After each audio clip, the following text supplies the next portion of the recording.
Hey guys, Chris Ross here with A Digital Media, and today I have a really good one for you. I want to go over some of the most common campaign failures that I've seen financial advisors make when it comes to promoting their webinars and seminars. Now, I have 5 different examples that I'm going to give you, and these 5 examples have derived from the 8 years that I've been running this particular agency, hundreds of advisors that we've helped. We have managed well over $7 million in Facebook ad spend and have done over 5,000 webinars and more than 100 or so, or even a couple of hundred in-person events. I've seen a lot of good campaigns. I've seen a lot of bad campaigns, and I want to share with you the 5 things that you absolutely must avoid if you want your campaigns to be a success in 2025. So let's get into it.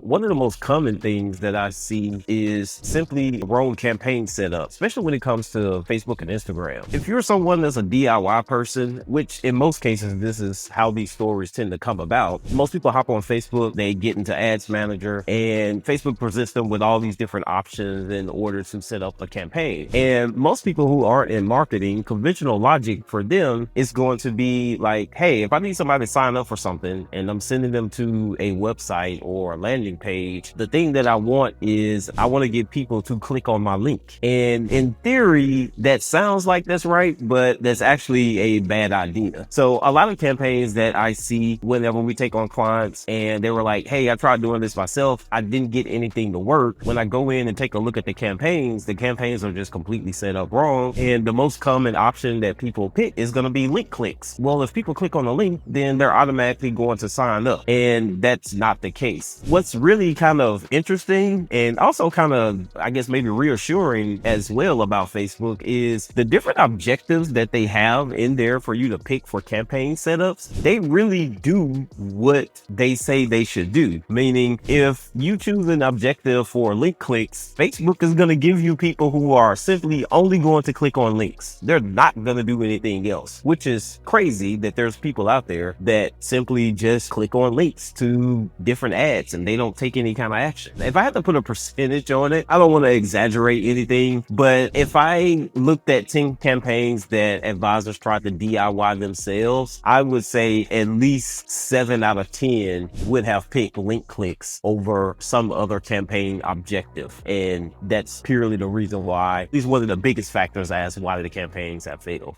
Another common thing that I see from advisors, and that is using the Facebook events option. So let's say that you're putting on a seminar and you want people to show up to this venue, to hear you talk about taxes and retirement or whatever the case may be. While this in-person seminar is an event, and Facebook has an event option in there where you can go in, you put in information about your event, the date, the time, the location, all of these things, and you can promote that event on Facebook. Again, not the right option to choose. I've seen more than a handful of campaigns where advisors have gone in and set up this event option, and they will get people to sign up and say that they're going to the event. So you see the event, you indicate that you're interested or listed as a maybe, or you're going to say, hey, that you're going. But then when the event actually comes around, there's very little to no one showing up to the actual event. And the reason why I believe that is because Facebook doesn't really give you any kind of notifications or confirmations or reminders about a particular event. For example, I'm on Facebook. I get a ton of notifications all day long, and my little notification window is just like full of stuff. If you're somebody who doesn't check that often, or you don't clear out those notifications, or you're just not on social media day in and day out, you would forget about that particular event. So while the person may have had good intentions and really wanted to sign up for that particular event and would have likely gone, they probably just forgotten about it because the notifications are just like flooded in on Facebook and people just aren't going to see them. The proper way to promote one of these events would be to actually set up a dedicated landing page with a dedicated opt-in form that is connected in automation where you can send out actual confirmation emails and text messages as reminders. With the Facebook event, there are no notifications or confirmations about anything. If you set up a proper funnel where people can click on the ad, get to the landing page, they actually sign up for the event, and you can continue to communicate with those people after they signed up, then that's going to greatly improve the show up rate for the event, just simply because you have an opportunity to actually communicate with them off of Facebook. So email is off of Facebook. Obviously, SMS is going to go straight to their cell phone. So that's going to be the most beneficial way in order to get people to sign up and show up to the university event. So number 3, this is where I'm going to pick on Eventbrite. I've definitely seen this time and time again. Now, in theory, it makes sense. Hey, I'm doing an event. I want to put it on Eventbrite because people are going to Eventbrite to look for events. Now, what you have to realize is nobody is really looking for a financial seminar to show up to. If you were to go and do a Google Trends search, I can almost guarantee you there's very little search traffic for anybody who is out there looking for a taxes and retirement seminar. So when you put an event on Eventbrite, it's really not being promoted that well, like organically, or even if you put ad money behind that, the people who are signing up for the event on Eventbrite, again, really bad notification system. I've signed up for events on Eventbrite myself. So I'm in the cars. I go to a number of different car shows locally, whenever they're around. And a lot of these car shows will have the event on Eventbrite. But I have to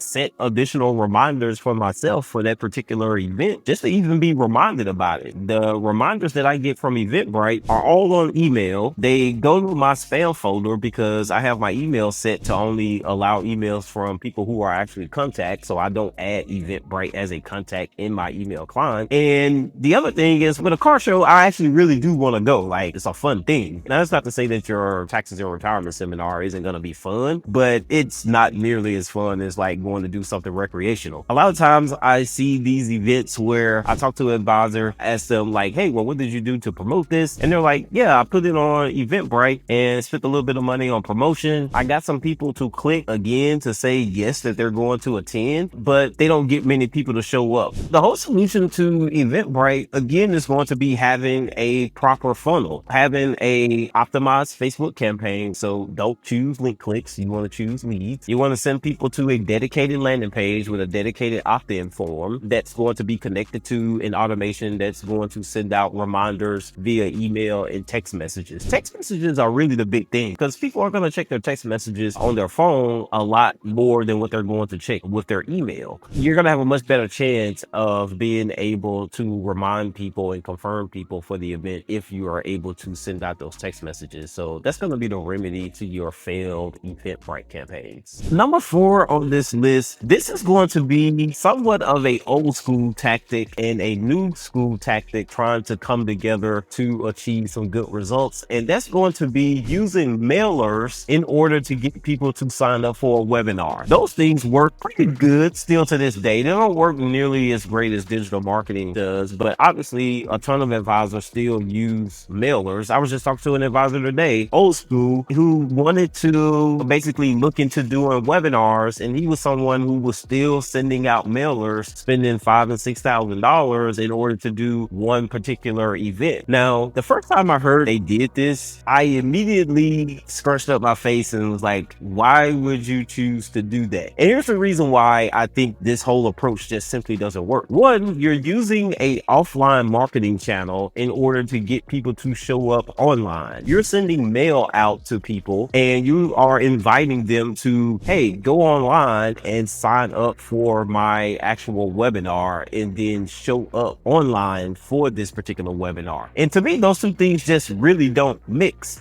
If you have a webinar that you're promoting, I'm going to tell you, you want to promote that online. So this is where, again, having a optimized Facebook campaign is going to work in your favor. So if you set up your campaign correctly, you use Facebook, you use Instagram, use any online method, right? Anything is going to be better than you sending out 5,000 or 10,000 piece mailer in order to get people to sign up for the webinar. If you put your ad online on any social media channel and you direct those people to a landing page to sign up for the webinar, it's a greater chance that they are going to sign up and show up because, again, you got them to sign up online, so they're already there. So this already shows that they have a propensity of being online. With mail, you don't know if these people have Facebook, Instagram, or anything. It's a good chance they have a computer, but how often are they on the computer? computer. If people are on social media because social media is so addictive, it's a good chance that, hey, if you show them an ad online and say, hey, meet me online, they will actually do that because they're already spending a lot of time online. You just don't know how much time these people who are going through the mail every day are going to spend online. And that's one of the reasons why I believe it doesn't work well. Last mistake here that I'll see, or one of the campaign failures that I see here, this one comes down to doing in-person events and having people pay to attend them. Now, these do work in some instances. So I'm not going to say this is the worst campaign failure, but when this kind of campaign fails, it really fails. Really quick story. We just helped an advisor last year who went through this exact same thing. So there's a specific company out there, I'm not going to mention this, but this whole company's focus is sending out mailers, and they send these obviously to your target demographic. What this is a paid educational class that people will pay probably about $60 some to sign up for. It's generally an event that's held at a college over 2 days, and the advisor shows up and he puts on this class. Now, one of the great things about this is for the people who actually do show up to this particular event and they attend the 2 nights or 2 days, they do tend to have a very high conversion rate. So when it works, it does tend to work, but when it fails